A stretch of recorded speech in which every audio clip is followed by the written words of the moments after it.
ETF index mutual funds నేర్చుకుని stock మార్కెట్లో రాణించాలనుకుంటున్నారా? వెంటనే ఈ నెంబర్కి కాల్ చేయండి. నమస్తే రమ్ గారు. నమస్తే జయ. విక్రమార్కుడు సిరీస్లో ఉన్నాం మనము. మరి పలకని పడతి, మాట్లాడిన పడతేనా? అంతే.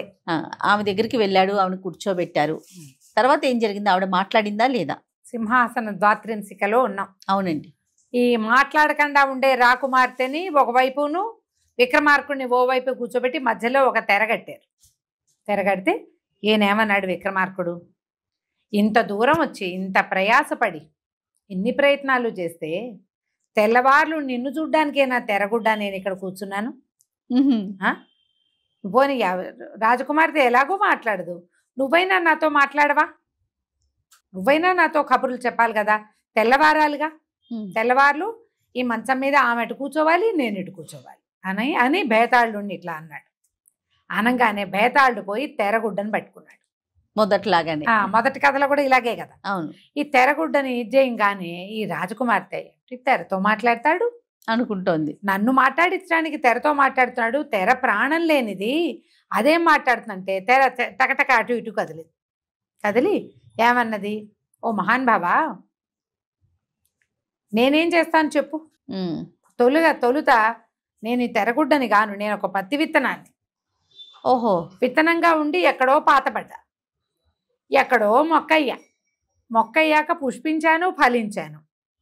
విశదంగా వచ్చిన తర్వాత ఎవడో ఒకడు నన్ను కోసుపోయి ఒక స్త్రీకి అప్పచెప్తే ఆవిడ బాగా విడదీసి నన్ను ఏకులు పడికితే, ఆ ఏకులు పట్టుకెళ్ళి ఇంకొక దేవాంగి నన్ను వస్త్రంగా నేస్తే నేను ఇంకా పెద్ద వస్త్రాన్ని అందులో నుంచి కొన్ని ముక్కలు కత్తిరించి వీళ్ళకిచ్చారు. వీళ్ళు నన్ను ఇక్కడ వేళ్లాడగట్టారు. ఇక్కడ వేళ్లాడుతూ ఉన్నా. నేను నీతో ఏం మాట్లాడి చెప్పు, నా సంగతి నీకేం చెప్పమన్నావు? ఇట వేళ్లాడేస్తుంటే నేనేమైనా చెప్పగలనా? ఇంతే చెప్పగలను. వేళ్లాడకుండా కిందుంటే, నా ప్రాణం నాలో ఉంటే, నేనేమన్నా నీకు మంచి కథ చెప్పి కాలక్షేపం చేసి తెల్లవారేదాకా నీకేదో వినోదం చేయగలను. ఏం చేయమంటావు చెప్పు? వేళ్లాడుతూ ఉంటే నా వల్ల అవుతుందా? ఎవరైనా వేళ్లాడుతూ కథ చెప్పగలరా అన్నది. ఆనంగానే రాజకుమార్తెకి అర్థమైంది, ఈ తెర మాట్లాడుతోంది, వీడికేదో వచ్చు విద్య. ఎవరినో కేకేసి తెర తీసేయండి. కేకేయంగానే ఆ తెర ఊడదీశారు. ఊడదీస్తే అది తెర కుప్పలా కూలిపోయింది మంచం మీద. అటకేగా పడిపోతుంది. కర్టెన్ రాడ్ తీయంగానే కర్టెన్ ఏమవుతుంది, కుప్పలా కింద పడుతుంది. ఈ కుప్పలా పడేసరికల్లా వెనకాల కూర్చుని ఉన్న రాజకుమార్తె లక్షణంగా అందంగా అలంకరించుకుని కనపడింది రాజు. ఆమెను చూసి నవ్వాడు. నవ్వి, ఓ పడితే ఏమైనా ముచ్చటగా 4 మాటలు మాట్లాడచ్చు కదా అన్నాడు. ఇటా తలదించుకుంది అమ్మాయి. ముచ్చటగా మాట్లాడితే పెళ్లి చేసుకోవాలి కదా. అయితే ఈ తెరగుడ్డని చూసి రాజు అన్నాడు, ఇక రాజకుమార్తె మాట్లాడేలాగా లేదు. ముందు అడ్డం ఉండి మాట్లాడలేదు అనుకున్నా, ఇప్పుడు అడ్డం లేకపోయినా మాట్లాడాలి. ఎలాగూ నిన్ను తీసే శ్రమ లేదు నీకు, వేళ్లాడుతూ కథ చెప్పక్కర్లా, ఏదైనా ఓ కథ చెప్పు అని అడిగాడు. ఆ కుప్పలా పడున్న తెరగుడ్డంది. ఏం కథ చెప్పమంటావు? పాత కథ చెప్పనా, కొత్త కథ చెప్పనా, జరిగిన కథ చెప్పనా అంటే రాజు అన్నాడు, ఏ కథ అయినా చెప్పు, ఎన్ని కథలైనా చెప్పు, రాత్రి చాలా ఉంది, తెల్లవారేదాకా నువ్వు ఏం చెప్పినా నేను వింటాను అనగానే ఆ తెరగుడ్డ ఒక కథ చెప్పడం మొదలుపెట్టి. పూర్వం ఒక రాజుగారికి అద్భుతమైన స్నేహితుడుగా ఉన్న ఒక మంత్రి ఉండేవాడు. కొంతకాలానికి రాజుకి మంత్రికి ఇద్దరికి వివాహాలై రాజుకో కొడుకు, మంత్రికో కొడుకు పుట్టి. రాజుగారి కొడుకేమో మదనమోహనుడు, మంత్రి గారి కొడుకేమో తంత్రలోహుడు. రాజు మంత్రి ఎక్కువ స్నేహితులు, ఈ మదనమోహనుడు తంత్రలోహుడు కూడా అంతే గాఢమైన స్నేహం. తంత్రలోహుడికి మదనమోహనుడికి నచ్చే పని చేయటం మీదే ఇష్టం, స్నేహితుడిని సంతోషపెట్టాలని ఉంటుంది. అయితే వీళ్ళిద్దరూ హాయిగా కులాసాగా తిరిగేవాళ్ళు. కొద్ది కాలంలో రాజు మంత్రి కాబోతారు.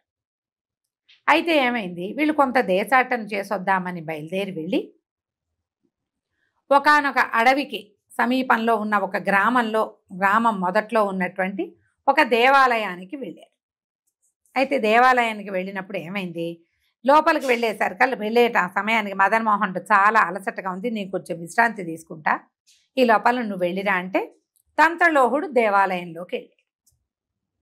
అమ్మవారు చాలా అద్భుతమైన స్వరూపం, ఎంతో బాగుంది. గుడి 4 పక్కలా చూడ్డానికి తిరుగుతున్న తంత్రలోహుడికి ఉత్తర ద్వారం దగ్గర ఒక మహాద్భుత సౌందర్య రాశిగా ఉన్నటువంటి ఒక ప్రతిమా విశేషం కనపడి. ఎంత బాగుందో ప్రతిమ. దగ్గరికి వెళ్తే అతనికి అనిపించింది సజీవంగా ఉంది. మనిషి కాదు, అది విగ్రహమే. ఎంత అందం! మదన్మోహనుడికి ఎప్పటి నుంచో సౌందర్య రాశి అయిన అమ్మాయిని వివాహం చేసుకోవాలని. ఈ బొమ్మ ఎలా ఉందంటే ఆ విగ్రహం ఎవరు చూస్తే వాళ్ళు ప్రేమలో పడిపోతారు. మనవాడు గాని రాజకుమారుడు లోపలికి వచ్చి ఈ విగ్రహంతో ప్రేమలో పడ్డాడంటే పనంతా పాడైపోతుంది. విగ్రహంతో పెళ్లి చేయలేము. ఈ విగ్రహ స్వరూపమైన ఆ స్త్రీ ఎక్కడుందో మనకు తెలియదు, కనిపెట్టలేము. దీని సంగతి కనుక్కోవాలి అని చెప్పి ఒక ఈ మన పురోహితుడి దగ్గరికి వెళితే ఆయన ఏదో బిజీగా ఉన్నాడు. సరే ఇతను బయటకు వచ్చేసాడు. బయటకు వచ్చి ప్రసాదం పుచ్చుకున్నాడు. బయటకు వచ్చాడు. గుడి 4 పక్కల చూశాడుగా. మదన్మోహనుడి లోపల విశ్రాంతి తీసేసుకున్నాడు. నేను వెళ్ళిరానా దేవాలయంలో కంటే, మిత్రమా లోపలికి వెళ్ళిరా, కానీ ఉత్తరం వైపుకు వెళ్ళొద్దు. ఓహో, ముందే చెప్పి ఆ అమ్మాయిని చూడకుండా ఉంటాడని. సరే మదన్మోహనుడు లోపలికి వెళ్ళి ముందు ప్రసాదం తీసుకున్నాడు. గుడంతా చూశాడు. ఉత్తరం వైపుకు వెళ్ళొద్దన్నాడు కదా అని వెళ్ళల. యువతలకు వస్తూ ఉంటే అతనికి ఏమనిపించింది, ఇంత బాగుంది గుడి, ఉత్తరం వైపు వెళ్ళకూడని విషయం ఏముంది, అదేమిటో చూద్దామనిపించింది. వెళ్ళిపోయాడు.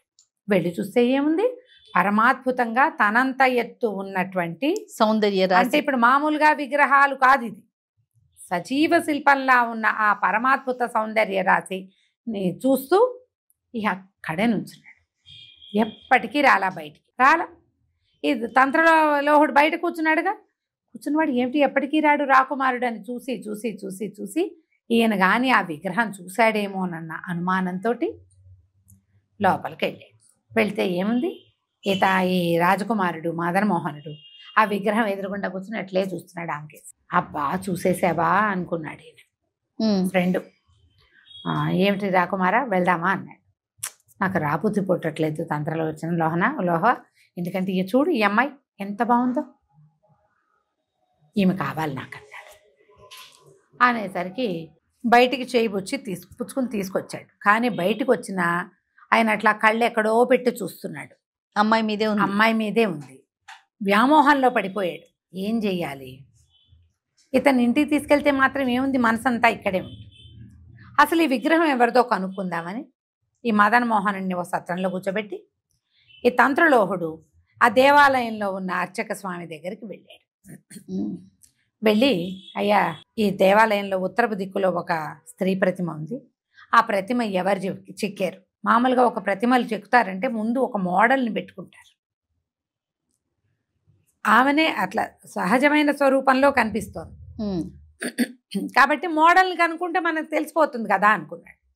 అయితే ఈయనేమన్నాడు, గుళ్ళో ఉన్న అర్చక స్వామి, అయ్యా ఇక్కడ దగ్గరలో సంగమేశ్వరపురం అని ఒక ఉంది, అక్కడ ఒక శిల్పాచార్యుడు ఉన్నాడు, ఆయన ప్రతి సంవత్సరం వచ్చి అమ్మవారిని దర్శనం చేసుకుంటాడు, అతనే ఈ శిల్పాన్ని చెక్కాడు అని చెప్పేసరికి సరే శిల్ప ఎవరో తెలిసింది కదా. ఈ మదన్మోహనుడిని అక్కడ వదిలిపెట్టి దేవాలయం దగ్గర పక్కన ఉన్న సత్రం దగ్గర వదిలిపెట్టి ఇతను ఏం చేశాడు, ఈ తంత్రలోహుడు ఆ శిల్పాచార్యుడు ఎక్కడున్నాడో అతన్ని వెతుక్కుంటూ పోయాడు. ఆ ఊరు వెళ్ళాడు, సంగమేశ్వరపురం. వెళ్ళేసరికి సంగమేశ్వరపురానికి వెళ్ళేసరికి ఇతను రాజుగారు మంత్రి గారి అబ్బాయి కూడా రాచరికపు బట్టల్లోనే ఉన్నాడు, గుర్రం. వెళ్ళేసరికి ఆ శిల్పాచార్యుడు ఎవరో వచ్చారనేసరికి బయటకు వచ్చి చూసి ఈయనెవడో రాజా పురుషుడిలాగా ఉన్నాడని, ఎవరండి ఏమిటండి అంటే, మీరు ఇక్కడ ఉన్న దేవాలయంలో ఒక ప్రతిమా విశేషం ఉంది, ఒక స్త్రీ ప్రతిమ, మరి ఆ ప్రతిమని మీరే చెక్కారని అర్చక స్వామి చెప్పారు. ఆ ప్రతిమ ఎవరిది, మీరు ఎవరిని చూసి ఆ ప్రతిమ చెక్కారో చెప్పండి అన్నాడు. ఆ శిల్పాచార్యుడు నవ్వాడు. అవునండి ఆ ప్రతిమ నేనే చెక్కాను, కానీ నేను ఆమెను చూడలా, ఆమె కేవలం ఒక ఊహాసుందరి. నేను ఒక గోరుని చూసి ఆ గోరు కలిగి ఉన్న స్త్రీ ఏ స్వరూపంలో ఉంటుందో ఊహించి ఆ స్వరూపాన్ని అక్కడ చెక్కా. అబ్బా, స్వాగత ప్రతిమగా ఉంటుందని అంబికా మందిరంలో అప్పచెప్పా. ఆనంగానే ఈయన ఆశ్చర్యపోయాడు. గోరును చూసారా అన్నాడు. అవునండి ఆ గోరు మీకు చూపిస్తానని ఒక పట్టుకొచ్చి చూపించాడు. ఒక కుమ్మరి దీన్ని తీసుకొచ్చి నాకు ఇచ్చాడు. నేను అది నవరత్నాలలో ఒకటిగా భావించి చీకటి వేళ వచ్చాడు అతను. పిల్లవాడి మెళ్ళలో పథకంగా వేయటానికి పనికొస్తుందని అతని దగ్గర తీసుకున్నా. ఏది గోరుని ఈ పార్ట్ ఇట్లా నేను అది ఏదో మణి అనుకున్నా. అది ముందంతా ఊడిపోలా, ఈ కొస విరిగి ఉంది ఇంత ముక్క. కొంతమంది గోళీ ఇంత పొడుగు పెంచుకుంటారా, మొదలకి విరిగింది అనుకో అప్పుడు అంత ఉంటుంది కదా, ఒక పావించి ఉంటుంది. అవును. తెల్లవారిన తర్వాత చూస్తే అది మనిషి గోరు అని నాకు అర్థమైంది. ఆ గోరు రత్నంలాగా కనపడేటువంటి ఆ గోరు యొక్క నునుపు, దాని వర్ణము, ఆ గులాబీ రంగు చూసి ఇది ఉత్తమ సాముద్రిక లక్షణాలున్న ఒక స్త్రీదయ్యి ఉంటుందని భావించి ఆమె స్వరూపాన్ని ఊహించి ఆ శిల్పాన్ని చెక్కా. బాగుంది. తెల్లవాడు గోరా, ముట్టుకుంటే అది గోరని తెలిసింది. ఈ విచిత్రంగా ఉన్న ఆ కథనం విని తంత్రలోకుడు చాలా ఆశ్చర్యపోయాడు. వింత, పూర్వం ఒక కథలో ఒక వెంట్రుకను చూసి ఊహించి ప్రతిమని గీశాడు అని ఒక కథ విన్నాం కాశీ మజిలీలో. అవును. ఈ గోరు మీకు తెచ్చిచ్చిన వాడెవడు అనేసరికల్లా అతడొక కుమ్మరి. ఆ కుమ్మరి వాడి అడ్రస్ ఇచ్చాడు. ఈ తంత్రలోహుడు ఆ కుమ్మరి అబ్బాయిని వెతుక్కుంటూ వెళ్ళాడు. ఓకే. వెళ్ళేసరికల్లా సరే అక్కడికి వెళ్ళి ఆ కుమ్మరి అబ్బాయిని అడిగాడు. అడిగితే ఆ అబ్బాయి ఏమన్నాడు, అవునండి ఈ గోరు నేనే శిల్పాచార్యుడికి ఇచ్చాను. ఈ గోరు నేను కూడా దీన్ని ఒక మణిగా భావించి ఇది నాకు ఒక ఏమంటారు కిరాతుడు ఒకడు తెచ్చిచ్చాడు. ఆ కిరాతుడికి బోలెడన్ని కుండలిచ్చా దీని వెల కోసం. అది తీసుకున్నా. డే కూడా ఇంట్లో ఏదైనా పథకం చేయించుతాము అని చెప్పి ఆడపిల్లకి ఒక వస్తువు కింద ఉంటుంది, పాపిడి బిళ్ళలాగా ఉంచుదామని అనుకున్నా.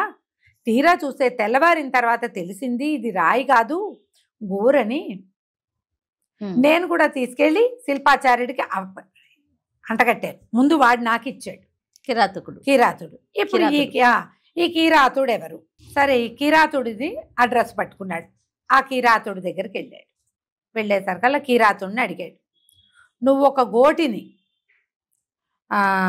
కుమ్మరికి ఇచ్చావు, నువ్వు ఆ గోరు నీకెక్కడ దొరికింది అని అడిగేసరికల్లా ఇతను ఏమన్నాడు, ఇక్కడి నుంచి ముందుకు వెళ్తే కుంభకవనం అని వనం ఉంది, అందులో పెద్ద వటవృక్షం ఉంది, దాని నిండా కొన్ని వేల రామచిలుకలు ఉంటాయి. ఆ చెట్టు కింద వలయటానికి వెళ్ళాను. ఆ చెట్టు మీద ఉన్న చిలకలు మహా తెలివి గలవి, కాటు కూడా పళ్ళ. ఇక వల ముగించి ఇంకేం పడట్లేదని తీసుకొచ్చేసే సమయంలో అక్కడ చెట్టు కింద నాకు ఇది ధగధగలాడుతూ కనపడింది. వైడూర్యంగా భావించాను నేను. నాకు అది ఘోరం తెలియలా. మర్రి చెట్టు కింద చీకటిగా ఉంటుంది కొంత. ఆ మెరుస్తున్న దాన్ని నేను వజ్రం అనుకున్నాను, వైడూర్యం అనుకున్నా. తీరా అది ఘోరం తెలిసి మళ్ళీ ఒక చీకటి వేళ కుమ్మరి వాడికి అంటకట్టే. కొన్ని కుండలు తెచ్చుకున్నా వాడి దగ్గర నుంచి. చిలకలు పడలేదు, ఏదో ఒక రకంగా వస్తుందని ఈ పని చేసి అనేసరికల్లా ఇప్పుడు అది ఎక్కడ ఆ వనం. మన తంత్రలోహుడు ఆ వనాన్ని వెతుక్కుంటూ పోయాడు. ఆ అడవిలోకి వెళ్ళాక పెద్ద వటవృక్షం, దాని నిండా రామచిలకలు కనపడ్డాయి. వెళ్ళి ఆ చెట్టు కింద పడుకున్నాడు. ఈ చెట్టు కింద దొరికిందంటే ఇది మనుషుల గోరు. ఈ చెట్టు ఏమో అసలు ఈ అడవి ఎట్టా ఉంది, కిరాతులు తప్పిస్తే రెండో వాళ్ళు ఎవరు అక్కడికి రారు. కిరాత స్త్రీలకి ఇంత అందమైన నునుపైన మెరుపైన అదేమిటో రంగులో ఉన్న గోరెట్టా ఉంటుంది. పైగా ఏ ఆడవాళ్ళు రారు, కిరాతులు వచ్చేది మగవాళ్ళు వస్తారు వేటకి. ఏం చేయాలో తెలియదు, ఏమిటి దారి లేకుండా పోతుంది, ఇన్ని దారులు తిరిగాను అని ఆ చెట్టు కింద పడుకున్నాడు. మన వాడికి ఈ తంత్రలోహుడికి పక్షుల భాష వచ్చు. ఓహో. ఈ రామచిలకలు పైన ఉన్నవి నిలబడి మాట్లాడుకుంటున్నాయి. వీడికి ఏమిటో భయం భక్తి లేదు, వీడి దగ్గర ఆయుధం లేదు, కత్తి లేదు, వెల్లు లేదు, బాణం లేదు. వచ్చి ఇక్కడ పడుకున్నాడు, భయం లేదు మానవుడికి. అంటే ఏమన్నాడు, భయం ఎందుకు, పని చేయడానికి వేరే ముఖ్యమైన పని మీద వస్తే నేను అన్నాడు. అనగానే ఆ పక్షుల రాజు దిగొచ్చింది, పెద్ద రామచిలక, అది పంచవర్ణాల చిలక. ఏంటి నీకు మా భాష అర్థమవుతుందా? అర్థమవుతుంది, నేను చదువుకున్నాను అంటే.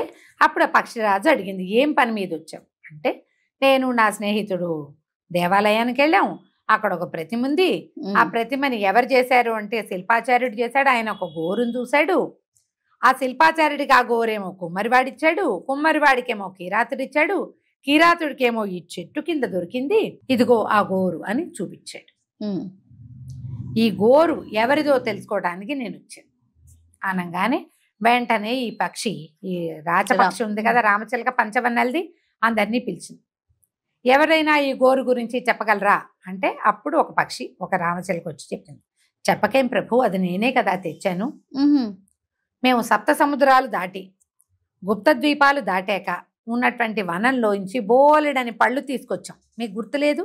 ఆ పళ్ళుని మేము తలా ఒక పండుని ముక్కును కరుచుకుని తీసుకొస్తూ మల్లికా ద్వీపంలోకి వెళ్ళాం. ఆ ద్వీపంలో ఒకానొక చెట్ల ఒకానొక ఏమంటారు మన భవనం తోటలో మేమందరం విశ్రాంతి తీసుకున్నాం. ఆ విశ్రాంతి తీసుకున్నప్పుడు ఒక యువతి ఆ భవనం తాలూకు సౌధోపరి భాగంలో ఇలా బాల్కనీ లాగా ఉండే చోట నిలబడి తలకాయ దువ్వుకుంటుంది. ఆమె మహాసౌందర్య రాశి, నిడుపాటి కురులు. ఆమె తల చిక్కు తీసుకుంటుంటే గోరు జుట్టులో ఇరుక్కుని విరిగి పడింది. ఆ మెరుస్తున్న గోటిని ఏదైనా ఒక బహుమతిగా ఇవ్వద్దామని నేను ముక్కును గరుచుకున్న పండుని తినేసి ఆ గోటిని ముక్కును గరుచుకుని పట్టుకొచ్చాను. ఆ రోజున మీకు అది బహుమతిగా ఇచ్చా. చిచ్చి మనిషి గోరు నాకు ఇస్తావా అని మీరు కేకలేస్తే దాన్ని ముక్కును గరుచుకొచ్చిన దాన్ని కింద వదిలిపెట్టేశాను. అదే ఇది అనేసరికల్లా ఇప్పుడు మల్లికా ద్వీపం అనే ఒక ద్వీపంలో సప్త సముద్రాలు తర్వాత ఎక్కడో అది వెళ్ళాలి. ఇది సప్త సముద్రాలు దాటి వెళ్ళారు వాళ్ళు. వచ్చేటప్పుడు మల్లికా ద్వీపానికి వచ్చారు మధ్యలో, అంటే అది ఎక్కడో సముద్ర మధ్యంలో ఉంది. అక్కడ ఒక ఇంట్లో ఉన్న ఒక స్త్రీ యొక్క గోరు బాగానే ఉంది. అక్కడికి నేను ఎట్లా వెళ్తాను అనేసరికల్లా ఈ పక్షుల రాజు అయిన పంచవన్నెల రామచిలక చెప్పింది, పర్వాలేదు, మీరు ఇక్కడి నుంచి ముందుకెళ్తే ఒక మహావృక్షం వస్తుంది, ఊరుగు చెట్టు, దాని మీద గండభేరుండ పక్షులు ఉన్నాయి. ఓహో, మీరు ఆ పక్షులని కనుక వశం చేసుకోగలిగారా అవి మీకు మిమ్మల్ని మల్లికా నగరానికి, మల్లికా ద్వీపానికి తీసుకెళ్తాయి.